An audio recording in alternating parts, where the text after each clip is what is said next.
Hello students, welcome to all of you on my YouTube channel Shukla and company.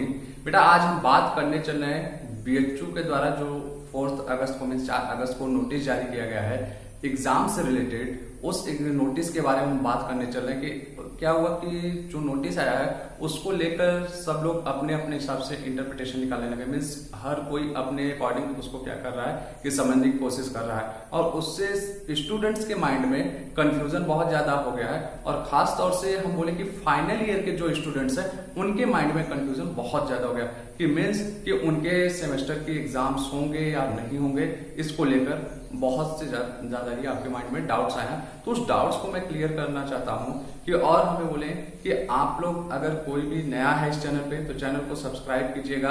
आपको जो भी BHU से related exam से related information चाहिए उसका सटीक जानकारी आपको इस चैनल पे मिलता है।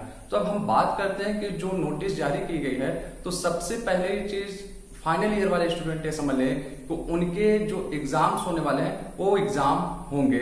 अब कब होंगे उसका नोटिस आने वाले टाइम में आएगा, क्योंकि जो आप लोग कंफ्यूजन आपके माइंड में आया है उस चीज पे मैंने बीएचयू में भी बात किया कि मीन्स क्या फाइनल ईयर के एग्जाम्स होंगे या नहीं होंगे।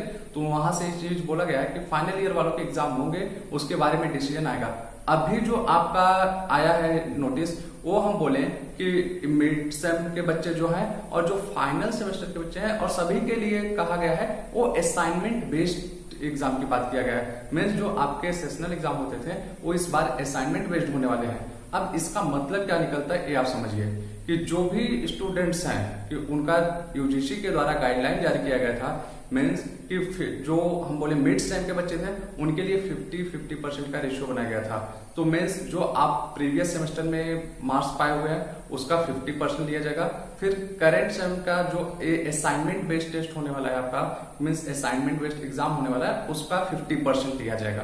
ठीक, और हम बोले कि जो फाइनल ईयर के बच्चे हैं उनका 30 एंड 70% का रेशियो बनाया गया है। मीन्स जो असाइनमेंट बेस्ड टेस्ट एग्जाम होगा उनका उसका 30% लिया जाएगा, प्लस जो आपका फ्यूचर में एग्जाम होगा उसका 70% लिया जाएगा। टोटल आपकी मार्किंग करने का तरीका। तो अब बात करते हैं कि मिड सेम को लेकर जो कंफ्यूजन हुआ, ऐसा है कि बीएचयू में बहुत सारे कोर्सेज चलते हैं जो हम बोले कि 3 इयर्स या 5 इयर्स या 4 इयर्स के हैं। कि जैसे हम बोले कि बीए एलएलबी जो है ये आपका 5 इयर्स का कोर्स है। तो अगर इसमें मिड सेम की हम बात करें कि जो अभी बच्चे पढ़ रहे हैं जिनके प्रमोशन की बात आती है तो वो कौन कौन से होने वाले ये ध्यान दीजिएगा। सेकेंड सेमेस्टर आपका आएगा, 4th सेमेस्टर आएगा, 6th सेमेस्टर आएगा एंड 8th सेमेस्टर आएंगे। अब सबसे ज्यादा कंफ्यूजन यहाँ पे ये हो गया 6th सेमेस्टर को लेकर। मीन जो यूजी फाइनल ईयर के बच्चे मीन जिनका 6th सेमेस्टर है वो भी ये सोच लिए कि नहीं उनको भी क्या किया जाएगा, प्रमोट किया जाएगा। तो ऐसा नहीं है, उस 6th सेमेस्टर का आप लोग गलत इंटरप्रिटेशन मत निकालिएगा। उस 6th मान लीजिए जो बीए एलएलबी के बच्चे हैं उनके लिए बात की गई है। जो नॉर्मल ग्रेजुएशन के बच्चे हैं 6th सेम के उनके लिए एग्जाम्स होंगे। अब हम बोले कि जो मिड सेम के बच्चे हैं जो 2nd सेम के हैं या 4th सेम के बच्चे हैं उनको कैसे प्रमोट किया जाएगा, उसकी मार्किंग की पैटर्न क्या है ये समझने की कोशिश कीजिएगा। फॉर एग्जाम्पल आप अपने प्रीवियस सेमेस्टर में ओवरऑल जो नंबर पाते हैं मीन्स आपका जो सीजीपीए रहता है उसको आप कन्वर्ट कर देते हैं, वो 80% बनता है। ठीक, तो अब देखिए कि जो आपका बोला गया है वेटेज देने का 50-50 का रेशियो बनाया गया है। मीन्स अगर आपका 80% प्रीवियस सेमेस्टर का मार्किंग ओवरऑल परसेंटेज बनता है तो जो 50 नंबर है उसका 80% निकाला जाएगा, वो आपका लिया जाएगा।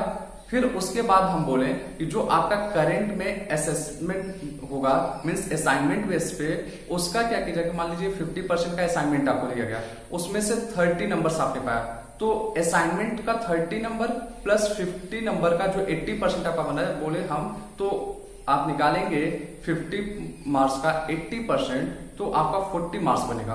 तो 40 मार्क्स उधर से 30 मार्क्स इधर से ओवरऑल आपका 70% बनेगा। ठीक, तो मीन 70 मार्क्स बनेगा। मीन 100 में अगर हम बात करें तो ये 70 मार्क्स बना। और दूसरी चीज कि पहले क्या होता था कि आपका जो सेमेस्टर का एग्जाम होता था मीन्स मिड सेम के जो एग्जाम्स होते थे नेक्स्ट सेम में आपको जाने के लिए करना क्या पड़ता था, मिनिमम 4 सीजीपीए लाना पड़ता था। मीन्स क्राइटेरिया रखा गया था जब तक स्टूडेंट्स का 4 सीजीपीए नहीं आएगा तब तक उसको नेक्स्ट सेम में प्रमोट नहीं किया जाएगा। लेकिन अब वो क्राइटेरिया हटा दिया गया। मीन्स आपका अगर हम बोले कि असाइनमेंट बेस्ड जो एग्जाम हो रहा है प्लस प्रीवियस सेम का मार्क्स जोड़ने के बाद भी आपका 4 CGPA नहीं बन पाता है, उसके बाद भी आपको नेक्स्ट सेम में प्रमोट किया जाएगा। यहाँ पे और एक चीज क्लियर किया जाता है बीएचयू की तरफ से कि अगर इस तरीके के मार्किंग पैटर्न पे भी कुछ स्टूडेंट्स क्या है कि वो सेटिस्फाई नहीं है, तो इन फ्यूचर जब आपका सिचुएशन नॉर्मल हो जाएगा, बाकी सेमेस्टर के एग्जाम्स होंगे, तो उस टाइम आप क्या कर सकते हैं, अपना सेमेस्टर एग्जाम देके आप मार्किंग करा सकते हैं। फिर एक चीज और कि अभी इसमें और क्लियरिटी किया गया कि कुछ ऐसे कोर्सेज थे जहां पे सेशनल एग्जाम हम कहें कंप्लीट हो चुके थे या आधे कंप्लीट हो चुके थे, तो उन बच्चों को भी असाइनमेंट बेस्ड टेस्ट के लिए ऑप्शन दिया गया है। और अगर ऐसे बच्चे असाइनमेंट बेस्ड टेस्ट देते हैं तो इनका जो पहले सेशनल हो चुका है उसमें जो नंबर रहेगा या करेंट में जो असाइनमेंट बेस्ड टेस्ट होने वाला है उसमें नंबर जो मिलने वाला है, दोनों में से जो हायर नंबर रहेगा उसको इंक्लूड किया जाएगा। ओवरऑल हम बोले कि जो फाइनल ईयर वाले स्टूडेंट्स हैं वो जरा भी अपने माइंड में कंफ्यूजन न रखें कि उनके सेमेस्टर के एग्जाम नहीं होंगे। ये आपका असाइनमेंट बेस्ड जो होगा कि आप समझिए कि इंटरनल के लिए आपकी बात की जा रही है, मींस जो सेशनल एग्जाम्स आपके होते थे सिर्फ और सिर्फ उसके लिए बात कर रहा है। और जो मिड सेम के बच्चे हैं उनको प्रमोट किया जाएगा, उनके लिए असाइनमेंट बेस्ड और प्रीवियस सेमेस्टर का दोनों का मार्किंग ऐड करके फिर अगले सेमेस्टर में प्रमोट कर दीजिएगा। आई होप आप लोगों को चीजें समझ में आ गई होंगी। अगर अभी भी आपके कोई भी डाउट्स हैं एग्जाम को लेकर, मींस इस नोटिस को लेकर, तो आप कमेंट बॉक्स में पूछ सकते हैं कि देखिए जो भी चीजें आती हैं आप थोड़ा सा उसका वेट किया करिए। होता क्या है कि सभी लोग अपने अकॉर्डिंग उसको इंटरप्रेट करने की कोशिश करते हैं। जब तक आपको सही जानकारी नहीं मिले आप उस पर बिलीव नहीं किया करिए, नहीं तो माइंड में कंफ्यूजन होने लगते हैं कि हर कोई क्या है टीआरपी के लिए काम कर रहा है, तो टीआरपी वालों पे थोड़ा सा आप बच के रहिए कि नहीं तो आपके माइंड्स में इसी तरीके के डाउट्स हमेशा क्रिएट होते रहेंगे। ठीक, तो आई होप आप लोगों को सारी चीजें समझ में आ गई होंगी। अगर वीडियो पसंद आया होगा लाइक कीजिएगा और अपने फ्रेंड सर्कल में भी शेयर कीजिएगा ताकि उनके माइंड्स में भी जो भी कंफ्यूजन है वो कंफ्यूजन दूर हो सके। Thank you.